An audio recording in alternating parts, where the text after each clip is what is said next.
नमस्कार प्रिय मित्रों, मैं ज्योतिषकार कमल आप सबका हार्दिक अभिनंदन करता हूं आपके अपने इस प्यारे यूट्यूब चैनल एस्ट्रो कमल में।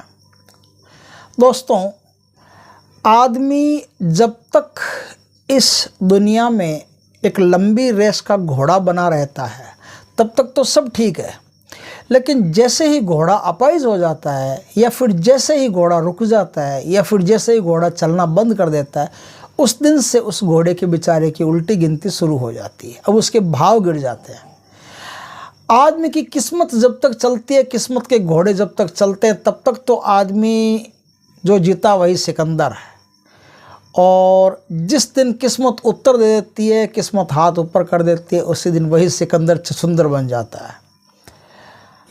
आदमी के जीवन में जब किस्मत साथ देना बंद कर देती है तो आदमी का व्यापार बंद हो जाता है, आदमी का काम धंधा कोई भी हो बंद हो जाता है, उसका मान सम्मान बंद हो जाता है, उसकी प्रतिष्ठा गिर जाती है। जहाँ जाता है, जिस काम में हाथ डालता है, मुँह की खा के आना पड़ता है, उसकी बहुत बुरी गत हो जाती है। और ऐसे आदमी आखिर निराशा के अंधकार में, कोहरे में छुप जाते हैं। निराशा के कोहरे में नहीं छुपे ऐसे आदमी, निराशा के कोहरे में नहीं छुपे। ऐसे आदमी के जीवन में प्रकाश पैदा हो, ऐसे आदमी की किस्मत उसका साथ दे, तो ऐसे आदमी को करना क्या चाहिए? तो ऐसे आदमी को हमारे सद्गुरुदेव योगेश्वरानंद जी, जिनको तो आप शायद जानते होंगे, योगेश्वरानंद जी वो शख्सियत है तंत्र में जिन्होंने कई प्रकार के तंत्र में काम किए और कई प्रकार की उनकी पुस्तकें भी समाज में आपको, मार्केट में आपको देखने को मिलती है। योगेश्वरानंद जी ने तंत्र में बहुत काम किए और आगे भी उनकी बहुत सारी अच्छी अच्छी पुस्तकें हमें उपलब्ध होने वाली है।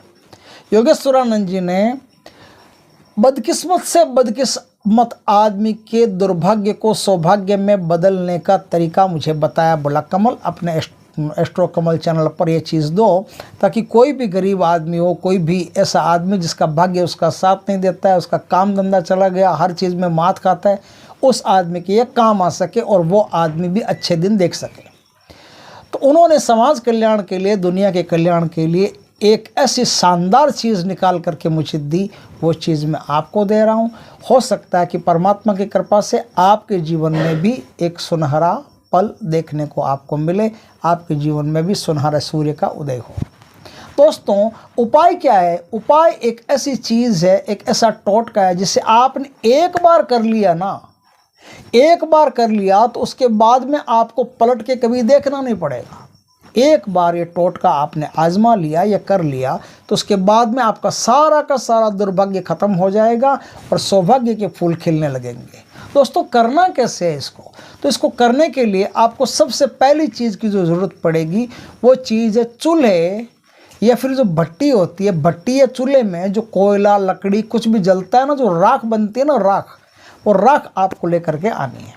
राख लेकर के आके उसे गीला करना है। ये करना कब है? ये शनिवार के दिन करना है, ध्यान रखना। शनिवार के दिन रात्रि काल में 12 बजे आपको ये उपाय करना है। तो सबसे पहले चूल्हे की राख लेके आनी है या फिर भट्टी की राख लेके आनी है। उस राख को गीला करना है। गीला करके उसके 7 लड्डू बनाने हैं। 7 लड्डू उसके बना लिए। ये पूरा काम चौराहे के ऊपर होगा। चौराहे के ऊपर आपको एक उतारा करके आना है। और एक बात का खास ख्याल रखें कि जो चौराया हो, उस चौराहे पर पब्लिक आती जाती नहीं हो या कम से कम लोग उस चौराहे पर आते हो। ऐसे चौराहे की पहले से तलाश करके रखें, क्योंकि अपना काम बनता ये तो अच्छी बात है, लेकिन भाड़ में जाए जनता, ये बात बुरी है।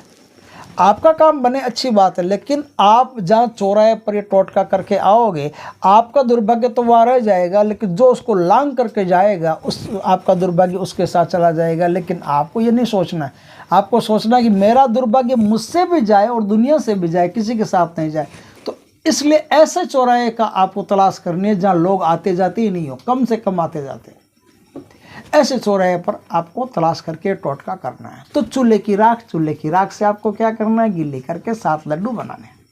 7 लड्डू चूल्हे की राख के बना लिए आपने। 7 लेने आपको फूल और 7 लेने हैं लौंग, फूलदार लौंग। फूलदार लौंग का मतलब फूल ऊपर रहना चाहिए, फूल टूटा हुआ नहीं चाहिए। वो 7 लौंग आपको लेने हैं। 7 आपको छोटी इलायची लेनी है और 7 डंडी वाली साबुत लाल मिर्च होती है ना जी, वो डंडी वाली साबुत लाल मिर्च लेनी है। एक लेना बिना दाग का नींबू, ऐसा नींबू जो एकदम जर्द हो, उस पर किसी प्रकार का कोई भी दाग नहीं हो। थोड़ी लेनी है। सिंदूर या गुलाल, दोनों में से कोई भी हो वो ले लेना। एक पान का बीड़ा लेना है, जो पान बनाते हैं ना कत्था चूना वाला पान, वो तो पान का बीड़ा लेना है आपको साथ में। पान का बीड़ा मतलब बना हुआ पान लेना है, बीड़ा कोई समझे नहीं समझे इसलिए बना हुआ पान आप ले लेना साथ में। अब एक आटे का आपको दीपक बनाना है। उस दीपक में मीठा या सरसों का कोई भी तेल डाल करके और चौमुखी मतलब क्रॉस बाती लगा देंगे तो चौमुखी दीपक हो जाएगा। वो दीपक आपको लेना, माचिस भी जेब में डाल के साथ में ले जाना। ये दीपक आपको वहाँ जलाना पड़ेगा, दीपक लेना है ना।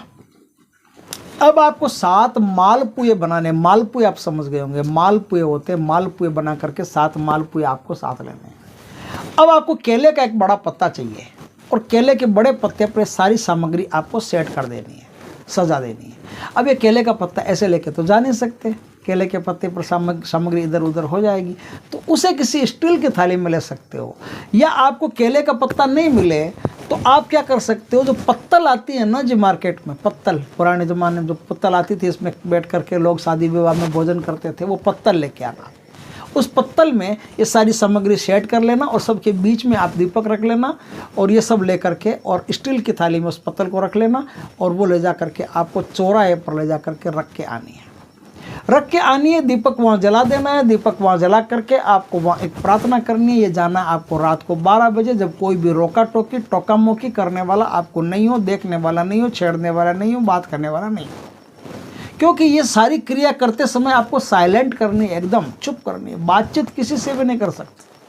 जाना है तो भी बातचीत नहीं कर सकते, आते हो तो भी बातचीत नहीं कर सकते, पीछे मुड़ के देखना नहीं है। आपको वो दीपक, आपको वो सारी सामग्री ले जा करके स्टील की अपनी थाली ले आना और धीरे से निकाल करके पत्तल को आप चौराहे पर रख करके और माचिस से दीपक जला करके और वो जो सिंदूर है वो सिंदूर चारों तरफ थोड़ा थोड़ा बिखेर करके, या गुलाल है तो गुलाल बिखेर करके अब आपको वहाँ एक प्रार्थना करने की, हे मेरे दुर्भाग्य, मैं आपको यहाँ विराजमान करके जा रहा हूँ, आप प्रभु यहीं विराजमान रहिए और मेरे पीछे पीछे मत आइए, कृपा करिए कि यहीं विराजमान रहें। बस ऐसा बोल करके और अब आपको चुपचाप अपने घर वापस आ जाना है। आपको रास्ते में किसी से बात नहीं करनी है और कोई आवाज़ भी आए तो पीछे मुड़ करके नहीं देखना है, हाथ पैर धो करके घर में घुसना है। बस इतनी सी क्रिया आप कर लीजिए। इतने से क्रिया करने के बाद में अगला जो सूर्य उदय होगा वो आपके पक्ष का होगा, आपके भाग्य का होगा और सूर्य उदय के साथ ही आपका भाग्य उदय होना शुरू हो जाएगा। तो दोस्तों, इस प्रकार से ये जो क्रिया है, ये क्रिया बड़ी शानदार क्रिया है। इस क्रिया को करने से आपको बहुत ही अच्छा रिजल्ट ज़िंदगी में मिलेगा। दोस्तों, वीडियो अच्छा लगे तो लाइक करना, कमेंट करना, शेयर करना और यदि पहली बार आप हमारे चैनल पर आए हो तो चैनल को सब्सक्राइब करना। पास में जो बेल आइकॉन का बटन है वो दबा देना ताकि हमारे ज्ञानवर्धक जानकारीपूर्ण वीडियो सबसे पहले आपके पास आ सके। जय श्री कृष्णा दोस्तों।